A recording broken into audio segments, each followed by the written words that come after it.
വിശ്വാസികൾ എന്ന നിലക്ക് നാമൊക്കെ വലിയ പരീക്ഷണങ്ങളിലാണ്. പരീക്ഷണങ്ങൾ വ്യത്യസ്ത നിലയിലാണ്.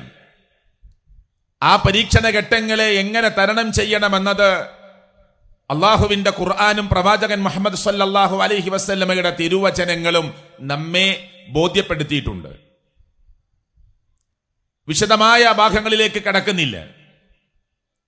പരീക്ഷണങ്ങൾ ഭയപ്പാട് കൊണ്ടുള്ള പരീക്ഷണങ്ങളുണ്ട്, വിശപ്പിന്റെ പരീക്ഷണങ്ങളുണ്ട്, വ്യത്യസ്തമായ പേടിയുടെ ഭയപ്പാടിന്റെ പരീക്ഷണങ്ങൾ ലോകത്തിന്റെ നാനാഭാഗത്ത് കടന്നു വന്നിട്ടുണ്ട്, ഇനിയും വരാം.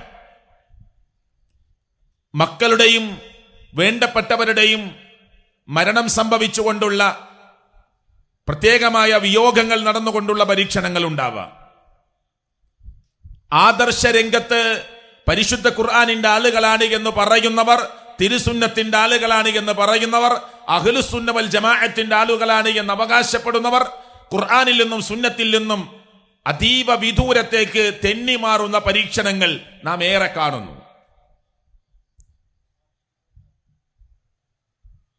അതുപോലെ തന്നെ മുസ്ലിം രാജ്യങ്ങൾ എന്ന അറിയപ്പെടുന്ന കൊച്ചു കൊച്ചു രാജ്യങ്ങളിലും വലിയ വലിയ രാജ്യങ്ങളിലുമൊക്കെ അധിനിവേശത്തിന്റെ പരീക്ഷണങ്ങൾ കടന്നു വരുന്നു.